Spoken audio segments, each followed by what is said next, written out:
Hello, ladies and gentlemen, and welcome to another episode of Deep-Seeded Geek. That's right, we are back. Thank you so much for tuning in, and I am, of course, Jason, your host with the most, which is a phrase I will never use again in the show, I swear to God. So thank you again for tuning in. Of course, this is a very long episode, so if you guys don't want to watch the whole thing right off the hop, you don't want to jump to the sections that you really want to see, down in the show description you will find little timelines that you can click on, and it'll jump to the gaming news, what I'm playing, or the opinion piece of the week. So, without further ado, now that you know how to work it, let's get right into the gaming news of the week. So first off, the most important news that I have to discuss is that today is the 1-year anniversary of this show. That's right. November 5th, 2012, I posted my very first video in the Deep-Seeded Geek series, which was about, I think, how to get your girlfriend into gaming. And if you want to check that out, there's the video link for it. So you can check that out after you're done watching this. And I gotta say, this has been an incredible year. I've met so many of you online through YouTube, Facebook, Steam, and your comments, your criticisms, not criticism, but your encouragement for the show has just been nothing but spectacular. So thank you guys so much for tuning into the show and making it worthwhile to come back week after week and talk to you guys. It's been so much fun, I can't tell you. And I look forward to the next year and the year after that and just all the kind of goodness that we're going to get to. So thank you very much for supporting the show. I couldn't have done it without you. Much, much love to all of you guys. Now, the next bit of news I want to share is much love from me going out to one particular person. I gotta admit, last week I was kind of down in the dumps because, as some of you may know, I was in the process of buying my first home. I was going to get a condo here in Winnipeg, and it was going to be the new lair for Deep-Seeded Geek. But at the very, very last minute, like literally I was about to sign on the dotted line, it was swooped out from underneath me, and it didn't happen. So I was very depressed, for lack of a better word, and a lot of my friends on Facebook, they sent me words of sympathy, encouragement, like, yeah, there's more fish in the sea, so to speak. But one guy in particular, Corey, you know him, you love him from the Game of the Month series from last season. He went out of his way and he gifted me on Steam a copy of The Walking Dead Season 2. And I can't tell you how big a smile I got from that. I damn near cried because that was just, it was such a thing that, he didn't need to do that. And just, I don't even know if he knew about the house situation, but it was such perfect timing and it lifted my spirits to no end. So Corey, if you're watching this, buddy, I've thanked you already, but I want to do it publicly on YouTube. And I want to say thank you very much. You have no idea how much that just made my day and got my spirits up. And I feel great now. And yeah, thank you. It's all because of you, dude. So thank you very much. But now off with the wishy-washy stuff. Let's get into some real news here. And of course, the first bit of news I have is a little bit sad. The much-loved, much critically acclaimed comic book series Fables, written by Bill Willingham, is coming to an end with issue 150. It's kind of sad, but kind of good. I mean, if you don't know the series, the basic premise is that all the fairy tale characters that we know and love from childhood and Grimm fairy tales, the story is kind of, it tells about how these characters kind of left their homelands of fairy tale world and tried to be reintroduced into society today as we know it. And so it's really kind of cool to see how characters will be humanized, so to speak, and what characters could not be integrated and so on. And all the while they're trying to also fight a battle to reclaim their homelands as well from an evil dictator that kind of took over. So it's a brilliant story. It's one of the most unique comic books I have ever read. It was the inspiration for Once Upon a Time, which is a television series right now. And it is also the source material for The Wolf Among Us, which is a really great Telltale Games serialized video game that's out right now. And like I said, it's sad to see such a quality piece of media go, but like the series Lost, like Y: The Last Man Standing, to know that this has an ending in sight, it makes it more worthwhile. It makes it more precious that way. Whereas something like The Walking Dead, there is no end in sight for The Walking Dead. And I think that kind of, it's good and bad. You know, it could be good in the way if there's so many stories to tell that don't let the momentum slip. But when you have something like Spider-Man, you know, which has had hills and valleys throughout its like 700 plus issues of Amazing Spider-Man, you know, it can get kind of daunting after a while. And after a while, with that such a wide history for comic books, you just get to a point where it's like, okay, we've been here before. How many times can you rehash the freaking Green Goblin? Okay. So that said, it sucks that it's ending, but I think it'll be a good thing because looking back, it'll end on a high note. And for that particular series, that's saying a lot because from day one, it's been high note after high note after high note after high note. So for it to end, I think it's a good thing. I'll stop saying that. It's sad to see it go, but anyway, check it out. If you haven't read the series yet, dude, get your comic on and get into that series. It's one of the best out there. All right, moving around. We're going to bring it back to comics. Excuse me, we're going to bring it back to video games. I am on fire tonight. I just read this article. I don't know if this is old news per se, but I read an article that said Minecraft, which you all know, is going to be releasing, I don't know if it's a DLC or if it's a mod per se, but it will allow Minecraft to be Skyrim-ized. Is that a term? Basically, you can mod the game so that there are items and landscapes taken after Skyrim. So the world of Skyrim will be Minecraft-ized. What's with the ized verbs I'm using here, or the nouns? Yeah, and apparently this isn't a new thing. I mean, it's new that you could do it with Skyrim capabilities, but apparently someone did a similar thing with Mass Effect kind of ideas and everything. So you can dress up in shepherd kind of looks. Some of the inventory items were reminiscent of some of the items and armors throughout the game. The world had certain Mass Effect map qualities to the whole thing. So this is just cool. I mean, I've been out of the Minecraft game for a little while. Not that I don't think it's a great game. I think it's amazing. But this is something that would probably draw me back, you know, just to kind of dive in and, you know, look around and kind of like what would Skyrim look like if it was done up Minecraft style. You know, you always have that kind of thought process. You know, you see these guys who recreate Star Trek Enterprises and all these kind of things, and so you look at some of your favorite games and you go, what would that look like if it was Minecraft style, you know? And now we're getting to see these huge games that are being recreated in this style. I think that's fascinating, you know? That would definitely bring me back. So yeah, if you haven't heard of this, go check out the articles.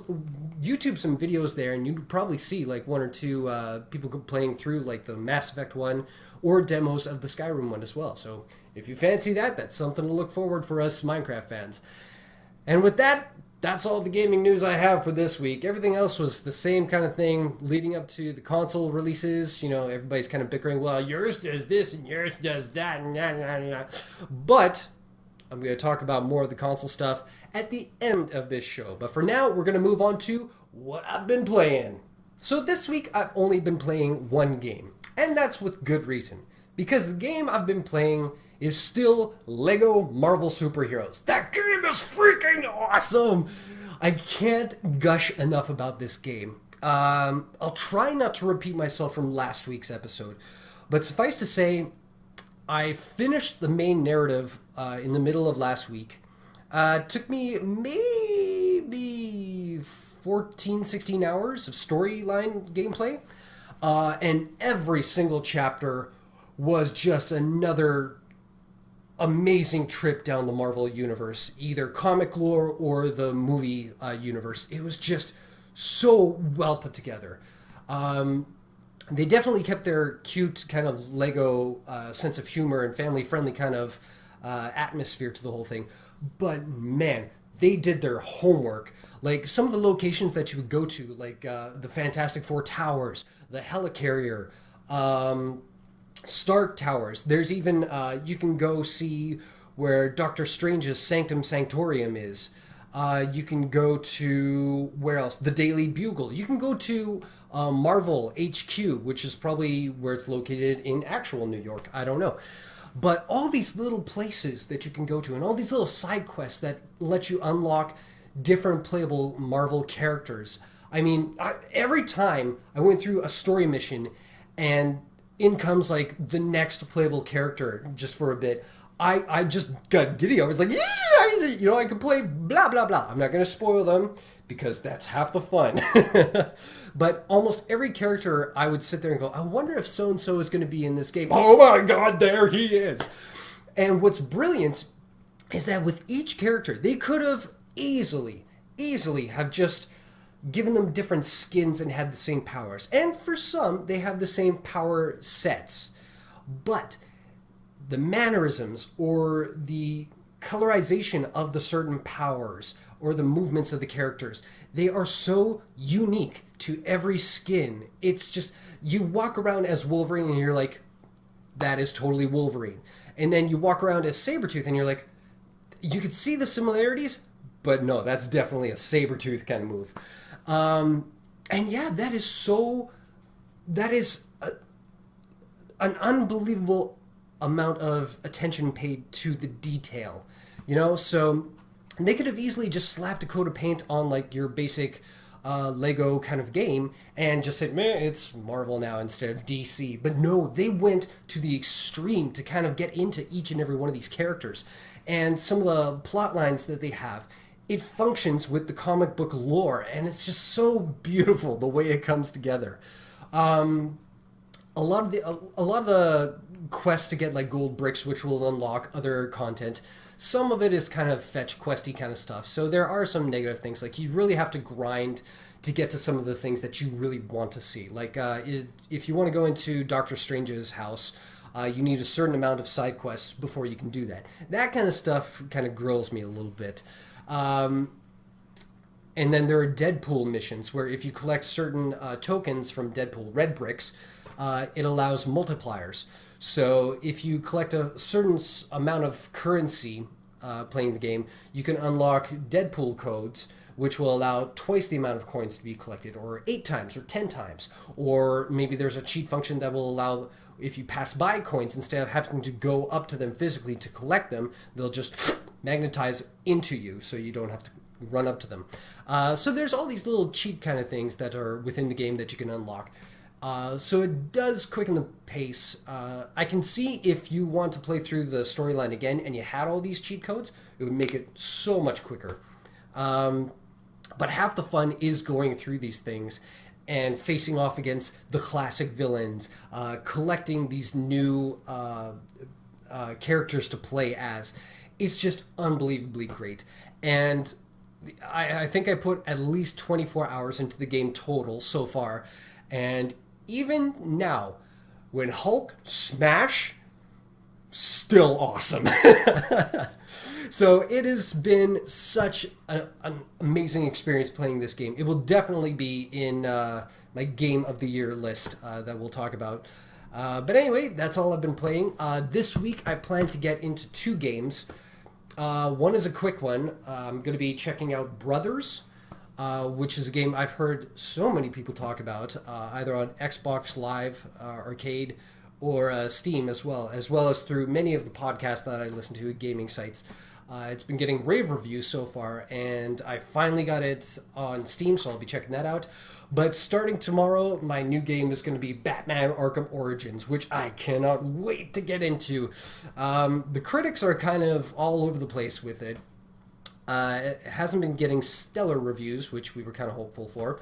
But I'll say this much. If it's just Arkham Origins .01, I have no problem doing that. If it does nothing but just have a new kind of map to the whole thing and just more Riddler quests and fetch quests and just fight the villains, I am so okay with that. But we'll see. I'll let you guys know what I think next week.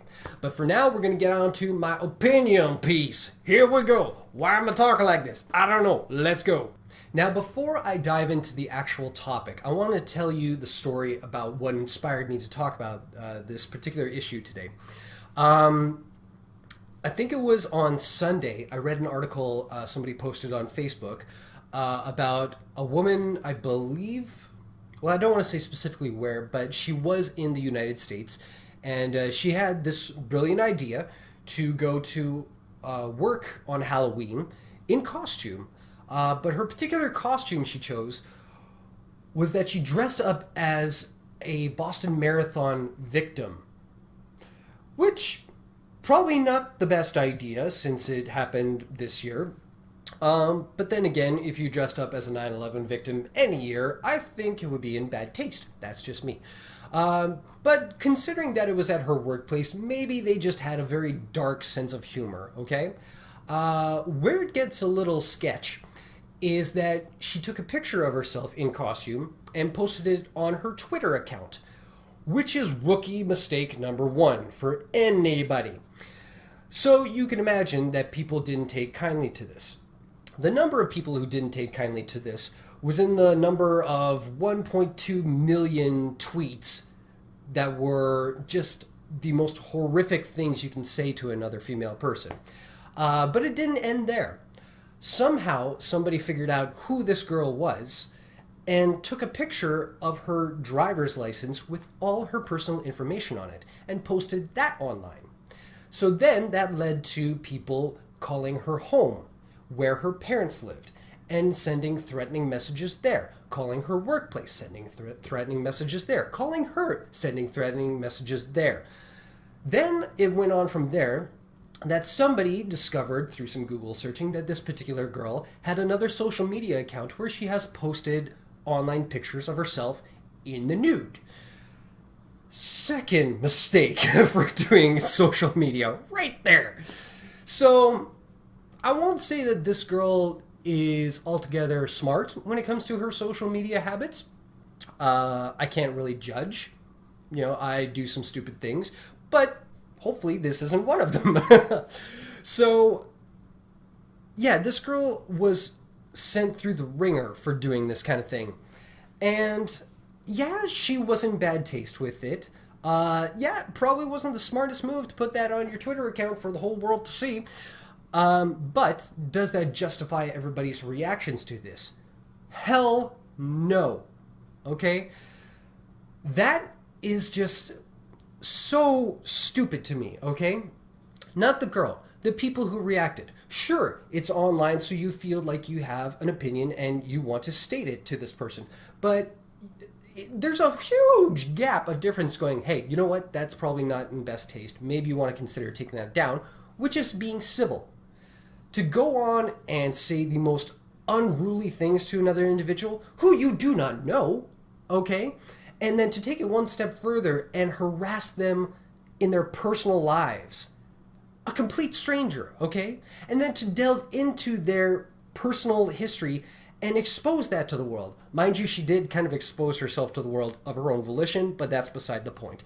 That kind of stuff is just, that's pretty much terrorism, I do believe, okay? But that leads me into my discussion topic. When I was thinking about that, I thought, you know, this is a day and age where the nerds and the bullies have switched places, or they've become one and the same, you know? Ever since the internet has become a place where people can express their opinions or their thoughts, it's kind of turned vile, you know, especially in the gaming crowd. You know, I see it a lot with Call of Duty. When I was playing online and I had the mic function on, most of my commentary was like, oh my god, did you see me get shot? You know, because I was horrible at the game. But most of the interaction from everybody else was either calling people faggot, calling people, you know, queer boy, you know, and just all these like homophobic remarks, or if it was a girl that they overheard in some chat function, it was derogatory terms sent their way. And so it was a very negative thing. And within the first 15 minutes, I found like the mute function for all commentary and just turned it off. It was such a horrible experience. I never want that again. And then I went on to play The Old Republic, Star Wars The Old Republic, And I chose to play as a female character, partly because with BioWare, I find that the female characters are the better versions for the voice work, and because I wanted to see just how the actual interaction was as a female avatar. And without a hitch, within like the first hour of my gameplay, I was being chased around the map by two guys who were constantly trying to get their characters at eye level with my crotch and sending very derogatory messages my way. And after a while, I said, "You guys do know I'm a dude, right?" And then, of course, I got the homophobic slurs. So it's a very weird kind of place to be where nerds and geeks like myself find that we're entitled, or that it's okay for us to make these kind of commentaries, and it's not just the online thing anymore. All the websites that I pay attention to, be it IGN, Game Trailers, or whoever, if there's an article that I read and I feel that it's something that would spark a great conversation, I scroll down to the comments, which is the dumbest thing you could do now, because within 3 comments, it turns into somebody talking about which console is better, and then it becomes an entire flame war for the next 30 comments, and the discussion aspect of it is lost, okay? So it's a very weird time where we have all this availability to, or not, platforms, I should say, and mediums that we can communicate with each other. But for some reason, we choose to just go all out negative with it. And I'm trying not to generalize. I mean, thankfully, with my own series here, I have had nothing but positive feedback from all of you, okay? If you look at my overall statistics that I checked like maybe a month ago, I have something in the hundreds of thumbs up likes, and I have 6 dislikes in the entire year.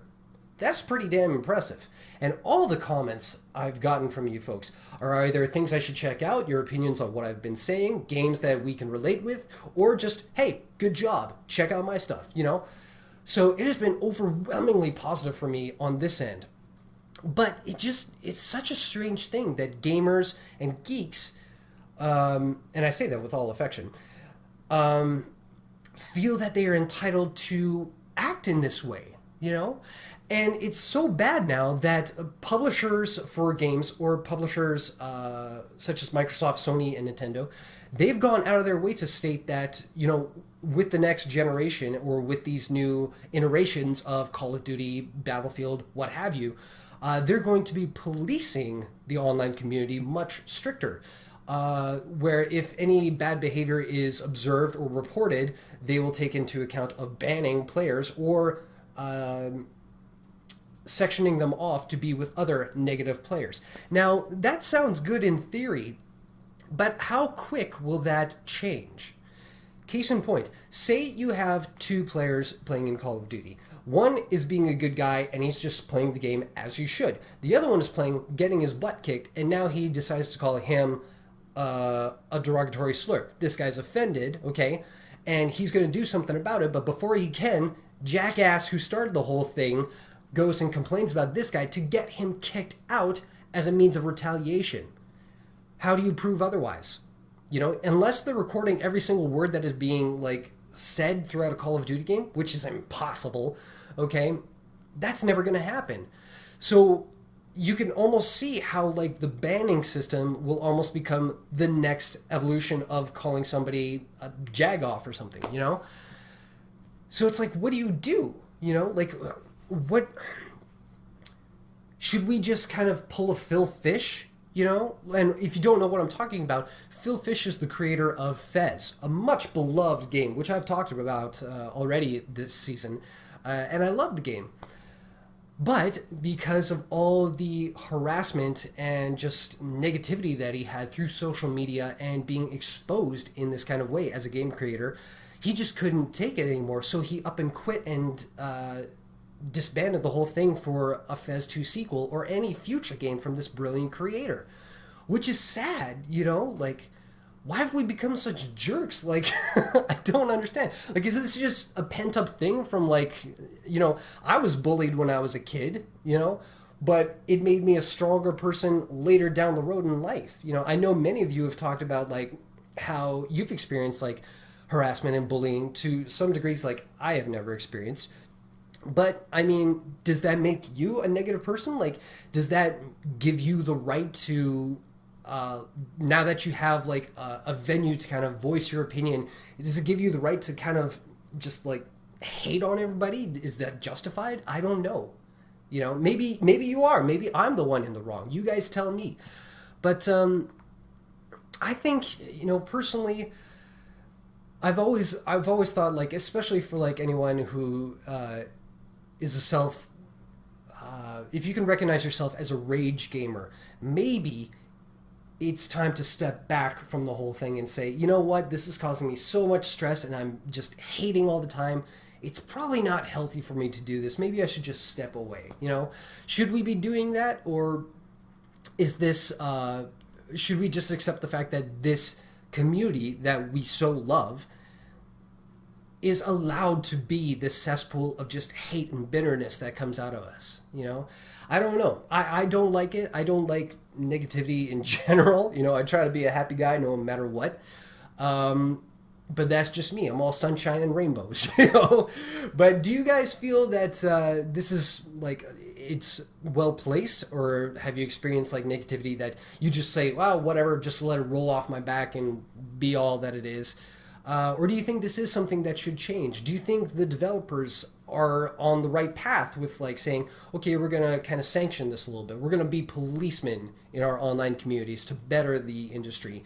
Or should they just let it happen? You know, those are my thoughts. I got things rattling around in here, guys. I need some help, like ciphering through it all. So let me know what you guys think, what your opinions are. Have you experienced anything like this? Do you think this is really going to affect us all that much? Or do you think we're just reading into it a little too much? Do you think that girl should have posted pictures of her boobs or not? These are the questions I want answers to. So let me know your thoughts in the comment section below. And with that, that brings our episode to a close this week. But before I go, I want to mention two things. How awesome is this t-shirt, for one thing? I can't believe I found this. This is just all kinds of cool. God bless you, Comic-Con. But the big announcement, of course, is that I want to remind you guys that at the end of this month, on November 24th, want to make sure I get it right this week, November 24th at 5 p.m., DeepSeededGeek is going to be doing another Google Hangout. It was so much crazy fun with Dean and Mike last month that we're going to be doing it every month, of course, on the last Sunday of every month. And this month, we're going to be talking about next-gen consoles because as of the 24th, both the PS4 and the Xbox One will have launched, and we'll hear all the details from people about what their expectations were as opposed to what the reality is with the consoles in our homes. So with that, I want to say to each and every one of you, if you are pre-ordering the PS4 or the Xbox One and you want to have a voice in this discussion, please send me a message. Let me know in the comment section that you'd like to be a part of the Google Hangout, and we will get you in on the show. So with that, I'm going to say goodbye for now. If you dig this video, you know what to do. Hit like, favorite it, share it with your friends and family on Facebook, Twitter, and the like. Subscribe as always, and we will see you all next week on DeepSeededGeek. Why am I going with the rhymes lately? I don't know. All right, I'm out. See you guys later. Bye.